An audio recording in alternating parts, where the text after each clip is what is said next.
At 6:25 on the morning of June 6, 1944, 5 minutes before the first infantry landing craft hit the sand, a flat-bottomed steel boat grounded in the shallow surf off Omaha Beach. 9 U.S. Navy sailors jumped into waist-deep water. They were not wearing rubber wetsuits, oxygen tanks, or swim fins. They wore standard green fatigue uniforms, combat boots, canvas leggings, and kapok life jackets.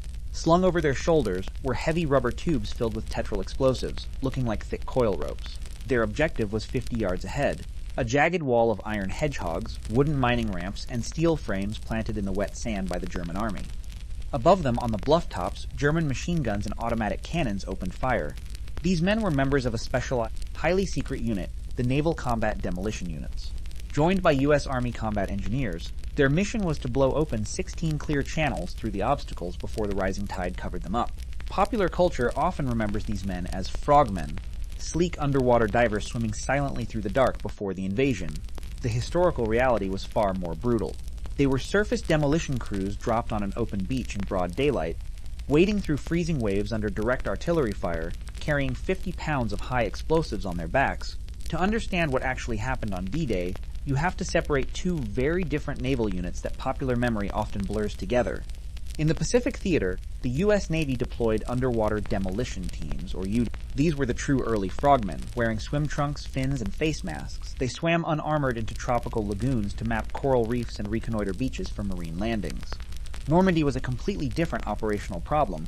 The waters off northern France were freezing cold, churned by heavy 6-foot waves, and swept by an 18-foot vertical tide. Modern scuba equipment did not exist in the U.S. military in June 1944. More importantly, you cannot blow up a 3-ton steel obstacle anchored in concrete by swimming past it with a small knife.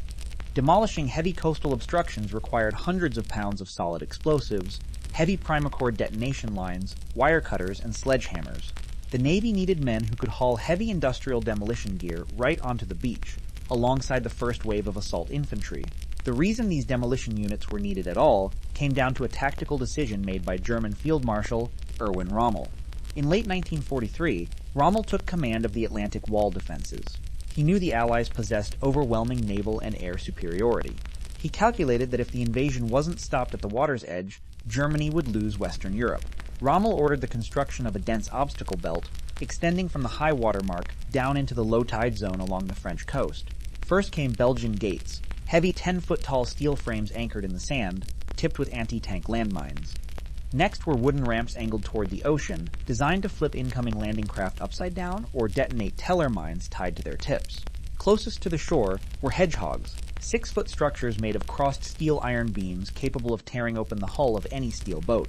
Allied planners faced a catastrophic dilemma. If they landed at high tide, landing craft would run directly onto hidden underwater mines, blowing ships apart before infantry could step onto the sand. If they landed at low tide, the obstacles would be fully exposed on dry sand. But infantry would have to sprint across 400 yards of open, coverless beach under direct machine gun fire. General Dwight D. Eisenhower made the hard choice, land at low tide. But to make low-tide landings work, demolition teams had to get ashore first, clear 50-yard-wide gaps through the obstacles, and mark the clean channels before the rising tide covered the beach. Building a unit to carry out that suicidal mission fell to Lieutenant Commander Draper L. Kauffman. In June 1943, Kauffman established the Naval Combat Demolition Unit Training School at Fort Pierce, Florida. He recruited volunteers from Navy bomb disposal units, Seabees, and physical training instructors. Kauffman designed a brutal selection course that laid the foundation for modern Navy SEAL training, including a week of continuous physical exertion and sleep deprivation known as Hell Week.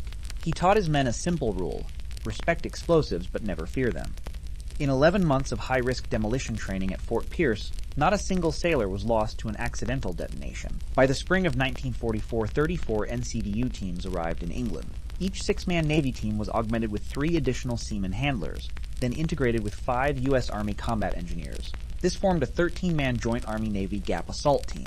The division of labor was precise. Navy sailors were responsible for blowing up the heavy steel obstacles in the wet surf line, while Army engineers cleared the wooden stakes and wire on the dry sand. To destroy Rommel's steel obstacles quickly, Kauffman's team developed a specialized explosive pack, the Hagensen pack. Instead of rigid blocks of TNT that required complex rigging, the Hagensen pack consisted of flexible rubber tubes filled with Tetryl, a highly sensitive, high-velocity military explosive. A sailor could loop these rubber Tetryl ropes around the iron legs of a hedgehog or the frame of a Belgian Gate in seconds, linking them together with a fast-burning detonation cord called primacord. When detonated, the Tetryl rope acted like a high-speed steel cutter, slicing through heavy iron beams instantly. On D-Day morning, the Gap assault teams had a strict 30-minute window to work. The Normandy tide rose at a rate of 1 foot every 8 minutes, racing up the flat beach at 4 miles per hour.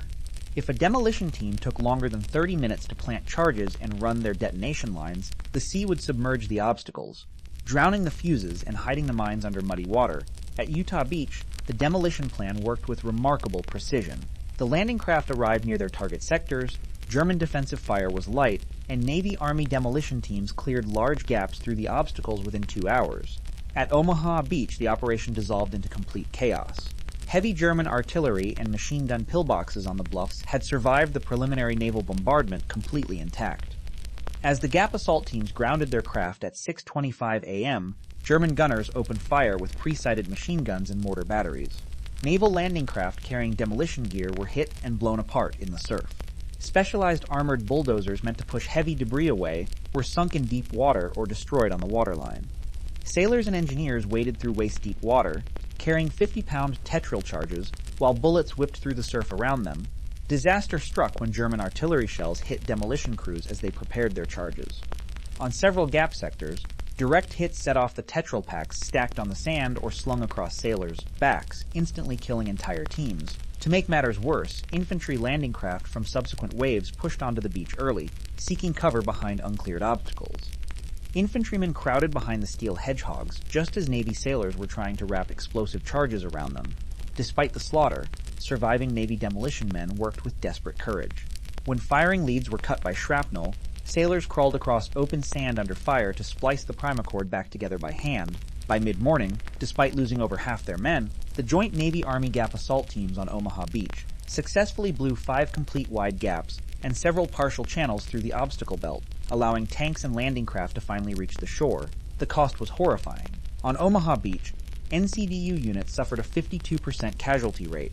Of the 175 Navy demolition men who landed at Normandy, 37 were killed and 71 were wounded. For their actions on June 6, 1944, the Naval Combat Demolition Units at Omaha Beach were awarded the Presidential Unit Citation, one of only 3 presented for military action at Normandy.